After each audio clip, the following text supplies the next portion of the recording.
A lot of survivors, myself included, had body image problems. Because of my chemical sensitivities, I couldn't even consider reconstruction. And when I thought about it, I wasn't comfortable with the idea of having breasts that were not functional in the way that I cared about them. I'm a very sexual woman, and to me, my breasts meant a sexual connection. And that wasn't going to work because there's no feeling after reconstruction in a case like mine. So, but, you know, saying that, I still went out into the world with no breasts. And I had D-cup breasts, so it was a big change. And I was particularly embarrassed meeting people I used to know. And I had a lot of emotion come up about that, even though I thought, oh, I'm a powerful, strong woman and I'm in charge of my life. But, you know, and I met people that I knew who knew me before and didn't know that I had breast cancer. I was embarrassed and I felt uncomfortable. And I think it was really the support of my husband that made it possible for me to feel okay about it. He's so loving and so supportive.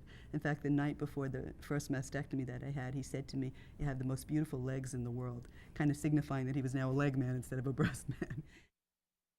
I think our sexuality is a very delicate area in general. It takes a long time to be comfortable because you've been through terrible treatment when you didn't feel like being sexual at all, and that brings you further apart from the loved one in your life because, let's face it, sex is the glue. My husband and I say that all the time.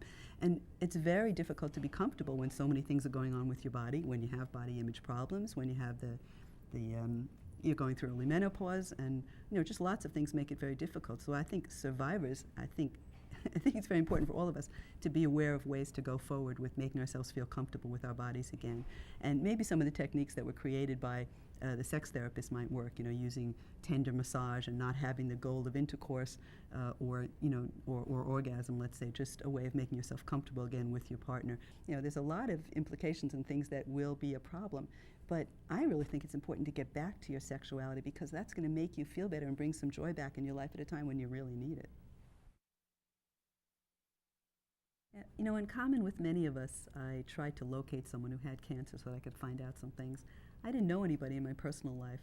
My grandfather had died of cancer, and I had an uncle who died of cancer, but I didn't have any friends with breast cancer, which is a very common illness. It was very surprising that I didn't know anybody.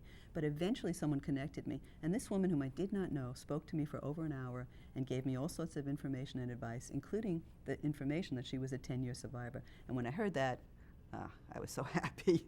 I was so happy because I knew then that you could survive cancer.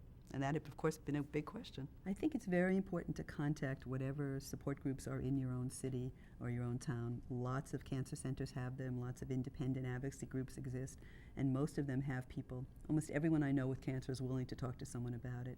They're willing to give information, support, advice, education, or direct. And of course, now we have the internet, so you can locate groups, find out the phone number, and make a long-distance call if you need to. I'm Ann Fonfa. I'm 55 years old, and I'm an 11-and-a-half-year breast cancer survivor.